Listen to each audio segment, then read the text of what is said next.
दोस्तों को मेरा सलाम पहुँचे। मैं हूँ वाहिद नसीम और पिछले एपिसोड को कंटिन्यू करते हुए मैं लेकर हाजिर हूँ कुछ दूर दराज की बात, कुछ बहुत राज की बात। आज उन बहुत राज की बातों से ही हम पर्दा उठाने की शुरुआत कर रहे हैं। हम इसमें बताएंगे कि आपको आगे क्या होने वाला है। शुरुआत हम जहाँ से छोड़ा था पिछला एपिसोड वहीं से करते हैं। दज्जाल और अभी यरूशलेम का ये क्या करने वाले हैं, इन्होंने क्या प्लान बनाया है, इस पर आते हैं और किस तरह इन्होंने इस कहानी को पूरी तरह ब्रीफ किया है। इनकी ब्रीफ के हिसाब से ऐसा लगता है कि मुसलमानों का क्या होगा ये भी बताते हैं। पहले यहीं आ जाते हैं पहले वापस आते हैं हम उस टॉपिक पर जहाँ बेरोज़गारी की बातें हैं। यानी दुनिया में अब सब लोग एआई जनरेटेड, आपने देखा जापान में किस तरीके से रोबोट तैयार किए जा रहे हैं, मशीनें कैसे काम कर रही हैं। अब अगर सारा काम मशीनें करेंगी, यानी कि प्रोडक्शन भी मशीनें करेंगी, खेती भी मशीनें करेंगी, आपको पानी पिलाने से, आपको नहलाने से लेके, यानी आपकी और ख्वाहिशों को पूरा करने के लिए भी अगर सब रोबोट ही करेंगे तो बहरहाल इस दुनिया का क्या होगा। क्या आप इसे तरक्की कहेंगे? क्या इसे आप एक ऐसा अचीवमेंट कहेंगे मानवता के कि उन्होंने जो है कुदरती निज़ाम के साथ छेड़छाड़ करके बहुत बड़ा जो है वो रुतबा हासिल कर लिया है? अगर आप ऐसी प्रोग्रेस को समर्थन करते हो तो आपको अपनी अकल पर शायद विचार करने की ज़रूरत है। अगर आप तकनीक, डिजिटलाइजेशन और इसके ज़रिए सब कुछ तरक्कियों को, यानी कि मैं ये कहता हूँ कि ठीक है इंसान प्रोग्रेसिव है, जिस दिन से पैदा हुआ वो धीरे धीरे प्रोग्रेस दिन ब दिन करता आया और दिन पे दिन करता जाएगा जब तक कि दज्जाल ना आ जाए जो उनके अकॉर्डिंग आ चुका है। तो वो मैं अभी आपको दिखाने वाला हूँ, वो बातें हम करेंगे। मगर सबसे पहले इम्पोर्टेंट ये है कि आपको ये सोचना है कि G20 में, जिस मैंने पिछले एपिसोड में जिक्र किया था, विश्व की अदृश्य सरकार का जो डिक्टेट भी करती है और कैसे काम करती है, ये बात आज तक किसी को नहीं पता। मगर ऐसी क्या मजबूरी है G20 के देशों में कि जब वो मीटिंग करते हैं तो बंद कमरे में पशे पर्दा वो क्या बात करते हैं? क्यों ये बातों को डिटेल से पब्लिक के बीच में ब्रीफ नहीं किया जाता कि वो ज़मीन के संरक्षणवाद, यानी कि ज़मीन पर, खेती की ज़मीन हो, रहने की ज़मीन हो, इसको पूरी तरह कंट्रोल में लेना है। कंट्रोल में कैसे लेना है? इसको डिजिटलाइज करना है, इसकी बहुत कुछ निशानदेहियाँ करनी है, इसको एक क्लिक पर एक एक चीज़ को कहाँ क्या पैदा होता है, क्या हो सकता है, क्या नहीं होता है, कौन कहाँ, एक एक चीज़ को वो कंट्रोल करने के एजेंडे पर काम कर रहे हैं। और ये सब का सब एजेंडा उन्होंने सबसे पहले एशिया के लिए बनाया है। और अगर एशिया की बात करें तो दोस्तों, जैसा कि मैं आपको दिखा चुका हूं कि जो बिल्डरबर्ग जो है, जो संगठन है, जिसे बिल्डरबर्ग को अदृश्य सरकार में कह रहा हूँ, विश्व की अदृश्य सरकार कह रहा हूँ, इनके एजेंडे में बहुत सारे लोग, राइटर इस बात को लिख चुके हैं कि विश्व सरकार बनाना चाहते हैं। इन्होंने खुद भी एक्सेप्ट किया है कि हम विश्व की एक विश्व व्यवस्था को एक ही जगह से कंट्रोल करना चाहते हैं। तो ये मतलब इनके जस्ट सपोर्टिंग संगठन बहुत सारे हैं जिनके नाम आप कुछ भी ले सकते हैं, वो सामने नहीं आते हैं। तो मतलब ऐसी क्या मजबूरी है कि भाई जिनके जो देश हैं, जिनकी जनताएं हैं, जिनकी पॉपुलेशंस हैं, वो अपने आप देखेंगी। आप क्यों चिंता में पड़े हैं कि आप उनकी सब कुछ कंट्रोल में करवा लें? वहाँ पर जो कंट्रोल आपने हासिल किया हुआ है, आप उस कंट्रोल का नाजायज़ फ़ायदा उठाएं और अपनी थ्रेट, अपने फाइनेंस, अपनी वो सिस्टम जो मैं पिछले एपिसोड में बता चुका हूँ, उसका इस्तेमाल करते हुए अगर आप दुनिया को ऐसी जगह ले जा रहे हैं जहाँ बेरोज़गारी होगी, जहाँ वो शायद आज आप खाने के लिए फ्री में दे दें, कल आप उनके साथ कुछ ऐसी शर्तें रखें कि अगर तुम्हें खाना चाहिए, एक रोटी चाहिए, तो उसके लिए तुम्हें ये करना होगा। तो इनके दिमागों में क्या प्लान चल रहा है ये तो नहीं पता, मगर ये दुनिया की रोटी, भूख, पानी को अगर कंट्रोल करना चाहते हैं तो साफ सी बात है कि इनके इरादे मानवता भरे नहीं हो सकते, मानवता की भलाई के लिए नहीं हो सकते। ये बातें याद रखना जो मैं आज तुम्हें कह रहा हूँ। आने वाले दिन कैसे होंगे इसका अंदाज़ा लगाना बड़ा कठिन है, बड़ा मुश्किल है। इन बातों को आप हवा में भी उड़ा सकते हो। पिछले 15 सालों में सिम्पसन कार्टून ने जो आपके सामने भविष्यवाणियाँ की हैं, प्रेडिक्शंस की हैं, और मैंने बिना सिम्पसन कार्टून देखे हुए कुछ भविष्यवाणियाँ की हैं। माफ़ कीजिएगा, वो भविष्यवाणी नहीं मेरी, वो कैलकुलेशन थी, विश्लेषण थे, इन्फॉर्मेशंस थी। उन इन्फॉर्मेशंस के आधार पर मैंने जो बातें आपको कही वो ज़मीन पर होती गई। इनकी आधी बातें सच क्यों नहीं हो रही हैं, ये बात आप समझ लें। ये बातें इसलिए हैं क्योंकि मैं पिछले एपिसोड में भी आपको बताया था, क्योंकि इनके पास अपने प्लान तो सब हैं मगर रूस चीन के प्लान नहीं है। रूस चीन इनको कैसे क्रैक करता है, कैसे इनको ट्रैक करता है और कैसे इनका काउंटर तैयार करता है, क्योंकि ये स्क्रिप्टेड चलते हैं। इन्होंने एक स्क्रिप्ट बना ली होती है, वो स्क्रिप्ट जो है सिम्पसन कार्टून आपको दिखा रहा होता है और आप उसको देख रहे होते हैं और उसको प्रिडिक्शन समझ रहे होते हैं, चमत्कार और जादू समझ रहे होते हैं, जबकि ये प्लान जो है बताकर, और जो कुछ लोग कनेक्ट हो सकते हैं, कुछ लोग कनेक्ट नहीं हो सकते, और कुछ लोगों को मानसिक तौर पर उसके लिए तैयार करते हैं पहले से। और साइकोलॉजिकल गेम में, साइकोलॉजिकल वारफेयर और मीडिया वारफेयर में ये लोग जीते हुए हैं। अभी तक इनकी जीत जारी है। और चाइना और रशिया ये बात जान चुका था बहुत पहले कि वो मीडिया की वार इन लोगों से नहीं जीत सकते, क्योंकि मीडिया की नस नस में इन्होंने अपने कंट्रोल सिस्टम को लगा रखा है।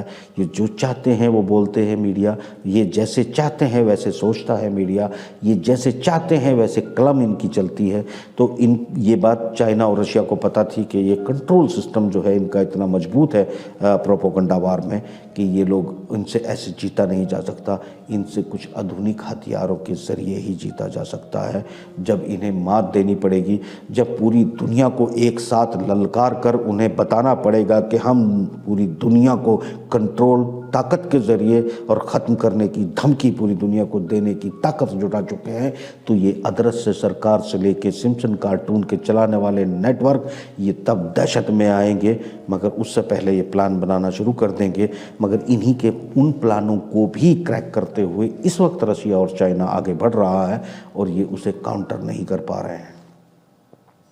यही वजह है कि पश्चिमी जगत तथा कथित पत्रकार, तथा कथित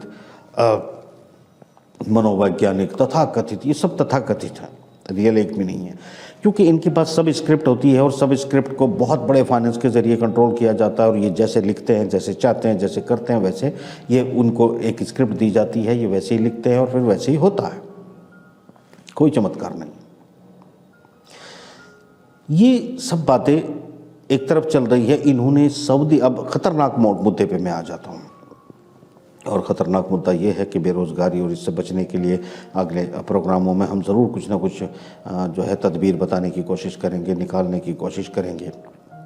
सबसे पहले मैं आपको एक कहानी दिखाता हूँ और दुनिया के सबसे इनका ख़तरनाक प्लान आपको बताता हूँ, जिसमें शामिल है थर्ड वर्ल्ड वॉर, फिर जिसमें शामिल है मुस्लिम जगत को मिलाकर इनको एक अलग दिशा में लेके जाना, शराब, सारी चीज़ों का आम हो जाना, डांस, बार, क्या कनेक्शन है इस्लामिक देशों का? क्या इस्लामिक देश वैसे ही रह जाएंगे जैसे थे, या फिर इनके प्लान के हिसाब से ये सब शराब खाने, जुआ खाने में तब्दील हो जाएंगे? पहले ये रिपोर्ट देखें, जिसे इन्होंने कहा है एक महान कहानी। देखिए, सिम्पसन्स कार्टून का एक एपिसोड, जिसे अब तक की सबसे महान कहानी कहा जाता है। कार्टून में कई धर्मों का मजाक उड़ाया गया है, लेकिन उन्होंने एक धूर्त गुप्त भविष्यवाणी भी की है। ज़ियोनिस्ट, जो कि यहूदियों का एक कट्टर वर्ग है, जिसने अपने मसीहा की भविष्यवाणी की है, यहूदियों का मसीहा दज्जाल, यानी उर्दू अरबी वाले जिसे दज्जाल कहते हैं। सिम्पसन कार्टून इस कहानी में दज्जाल की उपस्थिति की भविष्यवाणी कर रहे हैं। कार्टून का मुख्य पात्र होमर बहुत ही गैर धार्मिक है। वो बाइबल, जेरूसलम, हजरत ईसा और उनके धार्मिक स्थलों का मजाक उड़ाता है। इसलिए स्थानीय पुजारी नेड उसे यरूशलेम ले जाता है, जो यहूदियों और ईसाइयों के लिए एक पवित्र स्थान है। कार्टून में यरूशलेम में मुसलमानों को प्रार्थना करते हुए और प्रार्थना की आवाज को भी दिखाया गया है। सबसे महत्वपूर्ण बात यह है कि मुख्य पात्र होमर सभी धार्मिकता से बचने के लिए रेगिस्तान की ओर चला जाता है, और फिर वही होमर लोगों के मसीहा के रूप में वापस आता है। वो एक सफेद इहराम में है, जिसे मुसलमान उम्राह हज करते समय पहनते हैं। सभी कार्टून टॉम ऑफ रॉक यानी बैतुल मुक़द्दस के गुंबद और मस्जिद अल अक्सा को दिखाते हैं, लेकिन इन स्थानों के उन्होंने नाम बदल दिए हैं। खास इंडिकेशन ये भी दिया कि पटकथा में मुस्लिम पक्ष के बारे में भी बात नहीं की है, जबकि मुस्लिम पक्ष का मानना है कि हजरत इमाम मेहदी ऐसे लिबास में पहचाने जाएंगे। यह एपिसोड इंगित करता है कि एक अत्यधिक गैर धार्मिक गैर गंभीर व्यक्ति को अपनी मध्य आयु में एहसास होगा कि वो लोगों का मसीहा है। होमा यानी वो मसीहा चट्टान के गुंबद पर जाता है और ईसाइयों, यहूदियों और मुसलमानों को इकट्ठा करता है। फिर वो उन्हें एक नए धर्म से परिचित कराता है जो सभी लोगों को एक नए धर्म में एकजुट करता है, जैसा कि इस्लामवादियों का मानना है कि ईसा अलैहिस्सलाम ऐसा करेंगे। दोस्तों, इस महान कहानी को देखने के बाद, जिसे महान बताया, महान में क्या बता रहे हैं ये लोग? ये लोगों को बताने का मकसद यहाँ पर यह है कि ये मैं आपको दिखा रहा हूँ कि गाज़ा लिखा हुआ है और गाज़ा में अंदर जुए के अड्डे हैं, शराब खाने हैं, अय्याशियाँ हैं और ये सब इन्होंने पब्स और इसको टूरिज़्म प्लेस में तब्दील कर दिया है। यही प्लान के तहत इन्होंने अरब जगत में अपनी जड़ों को जमाया है, अपने तमाम फंडों का इस्तेमाल किया है और जो कुछ ये बहुत पहले दिखा चुके हैं कि गाज़ा कैसा होगा, फिर मुस्लिम जगत कैसा होगा, और फिर ये दिखाते हैं जो कि आपने देखा कि ये दिखाते हैं कि एक रेगिस्तान में जो बिल्कुल खुदा को नहीं मानता, जो बिल्कुल गैर धार्मिक है, जो बिल्कुल गैर जिम्मेदार है, सबका मजाक उड़ाता है और वो अचानक रेगिस्तान की तरफ चला जाता है और फिर वहाँ से जब वापस लौटता है तो वो फिर जो है वो कहता है कि मैं मसीहा बन चुका हूँ, यानी मैं तुम्हारा मसीहा हूँ, और वो मसीहा बन के आता है। ये इम्पोर्टेंट बात है कि वो एहराम बांध के ये लोग दिखाते हैं कि ये एहराम पहने हुए। हाँ, एहराम कौन होता है? जो लोग एहराम के बारे में नहीं जानते उनके लिए बता दूं कि जब हज करने या उम्रा करने के लिए जाते हैं, ख़ास तौर से जब हज के 10 दिन होते हैं तो उन 10 दिनों में हाजी जो है वो एहराम पहनते हैं, यानी एक ही कपड़े से जो है वो अपने शरीर को ढकते हैं और फिर वो 10 दिनों तक वैसे ही रहते हैं जब तक हज मुकम्मल नहीं हो जाता। तो ये एक मुस्लिम जगत की भी मान्यता है कि वो जब इमाम मेहदी आएंगे तो इमाम मेहदी भी जो है वो कुछ ऐसी ही हालत में होंगे और उनको पहचाना जाएगा और फिर एक वो अलग मान्यताएं हैं। मगर सवाल ये है कि ये डेजल कह रहे हैं, ये डेजल मतलब ये दज्जाल कह रहे हैं, ये दज्जाल कह रहे हैं। ये दज्जाल के बजाय हम बहुत गलत मानते हैं और ये डेजल कहकर जो है एक मसीहा की जो है वो प्रिडिक्शन करने की कोशिश कर रहे हैं। और जिस तरीके से इस महान फिल्म के नाम पर इन लोगों ने दिखाया है, जैसे कि इज़राइल में जहाज़ उतर रहे हैं, यरूशलेम बिल्कुल एक इंटरनेशनल सिटी बन चुका है और यहाँ पर पूरी दुनिया से लोग आते हैं, मौज मस्ती करते हैं और अय्याशियाँ करते हैं और ये सब कुछ चल रहा है। ये सब कुछ दिखाने के पीछे ये दिखाते हैं कि वो जब आते हैं तो फिर मस्जिद अक्सा ये बैतुल मुक़द्दस के अंदर जाते हैं और बैतुल मुक़द्दस के अंदर जाकर जो है वो लोगों को, तीनों धर्मों के लोगों को इकट्ठे करते हैं, जिसमें से मुसलमान भी हैं, जिसमें से ईसाई भी हैं और यहूदी भी हैं। उसमें ये एक फिल्म में जो जब ये झुक रहे होते हैं तो यहाँ अजान की आवाज़ सुन रही होती हैं, यानी दीवार गिरिया के सामने खड़े हैं और दीवार गिरिया के सामने अचानक अजान आती है मस्जिद अक्सा की और फिर ये सब लोग जो है सजदे में गिर जाते हैं, कुछ लोग जो है खड़े रह जाते हैं। यानी इनका कहने का मतलब है कि मसीहा बिल्कुल नज़दीक है, वो आने वाला है, सभी धर्मों को एक साथ कर लेगा और फिर जो है वो दीवार गिरिया के साथ खड़े होंगे। एक कन्फ्यूज़न पैदा करने की कोशिश की गई है मुसलमानों, ईसाइयों और यहूदियों के बीच में। एक ऐसा कन्फ्यूज़न पैदा करने की कोशिश की गई है जिसके चलते ये लोग जो है यरूशलेम पर ये कह रहे हैं कि मसीहा आने वाला है। ये कार्टून फिल्म जो है, ये सिर्फ कार्टून फिल्म नहीं है, ये महान कहानी जिसे कह रहे हैं, सिर्फ महान कहानी नहीं है, ये इनके पूरे प्लान है और उसी प्लान के तहत जो है वो तैयारी चल रही थी। मिस्र से, सऊदी से, अरबों से सारी बातें चल रही थी। लगभग डील ऑफ सेंचुरी के नाम पर वो सब कुछ तय हो चुका था। मगर यहाँ बात वही आती है, यानी एक बात जो मुसलमान हैं वो आप में से वो जानते होंगे कि ये भी कहा गया है कि कई लोग आएंगे जो इमाम मेहदी होने का दावा करेंगे। यानी ये संगठन जो हैं हर किताब को, हर संगठन को, हर समाज को बारीकी से पढ़ते हैं और बारीकी से पढ़ के स्टडी करके उनके दिमागों के हिसाब से कैरेक्टराइजेशन करते हैं और कैरेक्टराइजेशन करके प्लांटेशन करते हैं। यानी एक प्लांटेशन की तैयारी चल रही थी जिससे रशिया ने बहुत पहले क्रैक कर लिया था और इस बार इसीलिए ऐसा हुआ कि हमला हमास की तरफ से हुआ। और अगर हमास हमला नहीं करता और ये युद्ध नहीं होता तो इज़राइल का जो अफवाह तंत्र है वो पूरी तरह से फैल चुका था। सऊदी अरब और ये सब देश तो मुस्लिम देश धड़ाधड़ जो है वो सफारती ताल्लुकात बनाते जा रहे थे। नियोन सिटी के बारे में आप जानते हैं कि वो कैसा बन रहा है। दुबई के फ़िलहाल के अंदर के हालात क्या है मुझे बताने की ज़रूरत नहीं है, ना मुझ में हिम्मत है कि मैं चर्चा करूं, क्योंकि कम से कम अगले 3 महीने तो मैं वो सख्त लफ्ज़ों का इस्तेमाल नहीं कर सकता, कुछ मजबूरी है। 3 महीने के बाद अगर मैं ज़िंदा रहा तो मैं आपको और इससे भी ज़्यादा भयानक और रहस्यमय बातों का खुलासा करूँगा। 3 महीने मैं आप लोगों से माजरत चाहता हूँ।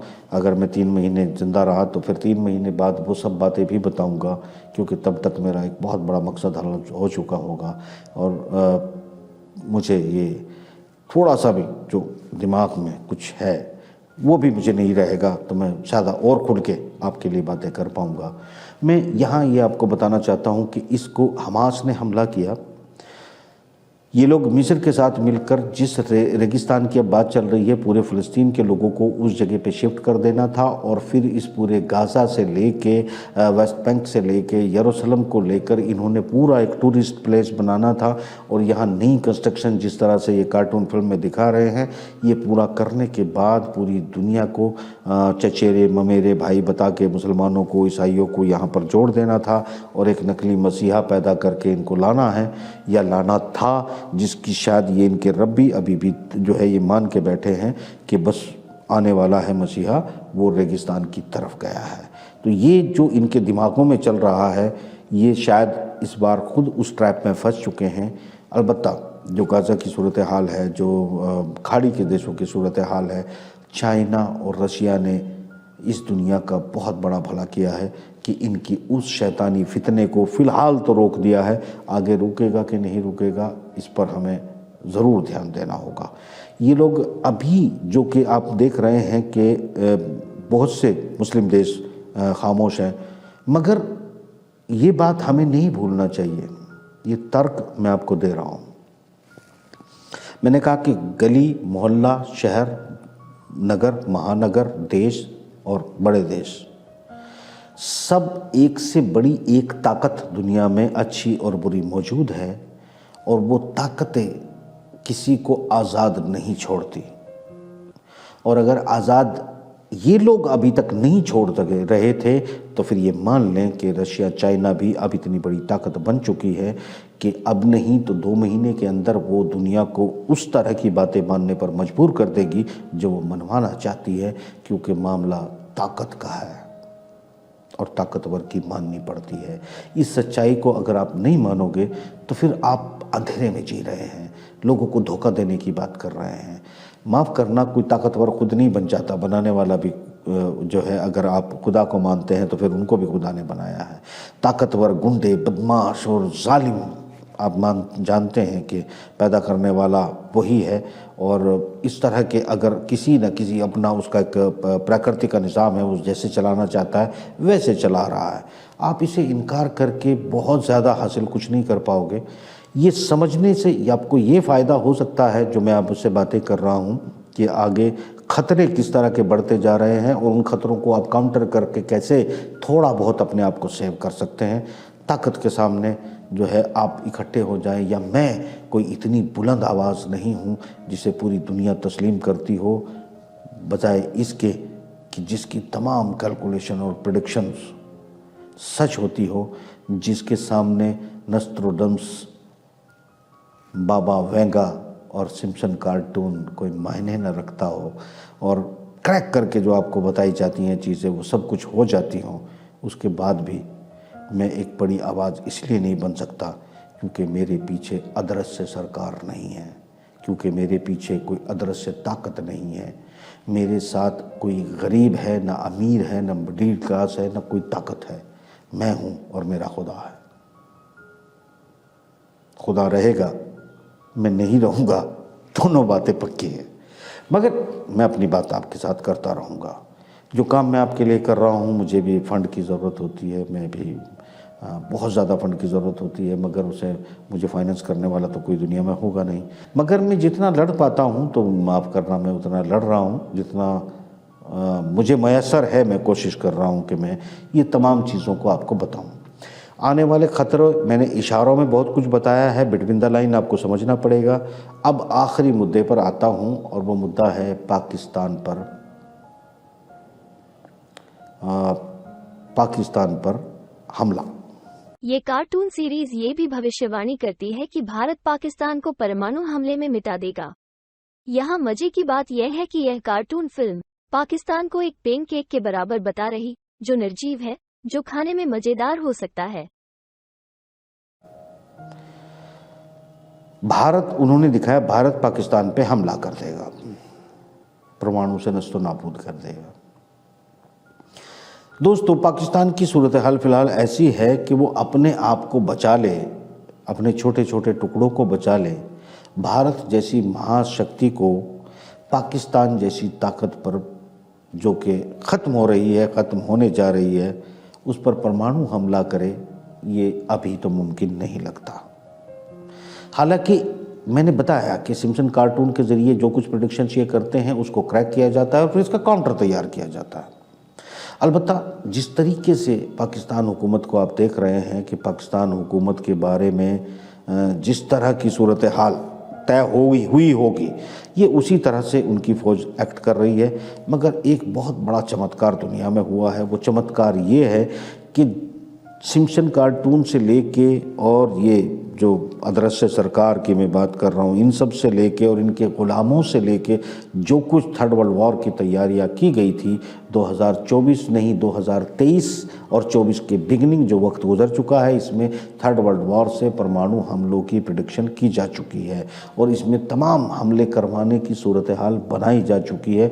मगर जिस अंदाज में चाइना और रशिया ने इसको काउंटर किया है, इसका जवाब ये ढूंढ नहीं पाए हैं। अलबत्ता जो पीछे बैठी हुई ताकतें हैं, जो एआई के ज़रिए सारे काम करा लेंगी, जो इंसानों की भीड़ से नफ़रत करती हैं और जो क्रोनिक कैपिटलिज्म को लाना चाहती हैं, वो कहीं ना कहीं किसी न किसी देश में जहाँ पॉपुलेशंस ज़्यादा हैं उनको डिस्ट्रॉय करने के लिए तमाम प्रबंध करेंगी, तमाम उनके झगड़े आपस में कराएगी, उनके नेता ऐसे चुनेंगी जो क्रूरतम क्रूर हो, जो भयानक किस्म के लोग हों, जो इंसानों को, अपने लोगों को मरवा सकें। ऐसे लोगों को ढूंढ कर जो है वो प्लांट करने की कोशिश करेंगे, कर रहे हैं, करते रहेंगे। मगर मेरी उम्मीद ये है कि शायद जो बचाने वाला है वो ज़रूर बचाएगा। आप लोगों को सतर्क रहने की ज़रूरत है। उनके इरादे मैंने आपको बता दिए हैं। पाकिस्तान की जनता के बारे में यही कहूँगा कि वो उठ खड़े हुए हैं। अलबत्ता वो बहुत मार खाएंगे, मगर जो उठ खड़े होते हैं उनके सहयोगी भी ऊपर वाला भेज देता है। जिस तरीके से गाज़ा उठ खड़ा हुआ और अब तथा कथित प्लान और इनके जितने बार इन्होंने गाज़ा में खोल कर दिखाए हैं, जिस तरह सऊदी अरब को इन्होंने कंट्रोल किया है, जिस तरह मुस्लिम जगत को इन्होंने गुलाम बनाया है, सब दिखाया है, सारा चीज़ें, ये सब सपने रह जाएंगे। सब क्रैक हो चुके हैं, सब बिखर चुके हैं। इनमें से कुछ भी पूरा होने वाला नहीं है। अगर ये बात जनता पाकिस्तान की समझ ले, फौज नहीं समझेगी, क्योंकि वो लोग अपना कंट्रोल सिस्टम ना बड़ा मजबूत बनाते हैं, बहुत मजबूत बनाते हैं। और वो छांट के दुनिया के जो बेहतरीन किस्म के शैतान होते हैं उनको अपने साथ मिलाते हैं, दुनिया में उनका मानवता भरा चेहरा दिखाते हैं और उन शैतानों से अपने काम कराते हैं। तो तुम्हारे यहाँ जो निहायत शैतान किस्म के लोग हैं, तुम उनसे बच नहीं सकते। अगर बच सकते हो तो तुरंत तुम्हें बचने की ज़रूरत है, क्योंकि वो शैतान उनके एजेंट हैं और वो तुम्हें मार डालना चाहते हैं, क्योंकि उनका मकसद पॉपुलेशन को कम करना है। फिलहाल इस प्रोग्राम में इतना ही। आगे मैं ज़रूर बहुत सारे राज और खोलने वाला हूँ। आप मेरा साथ दीजिएगा हर तरह से। खुदा हाफिज़।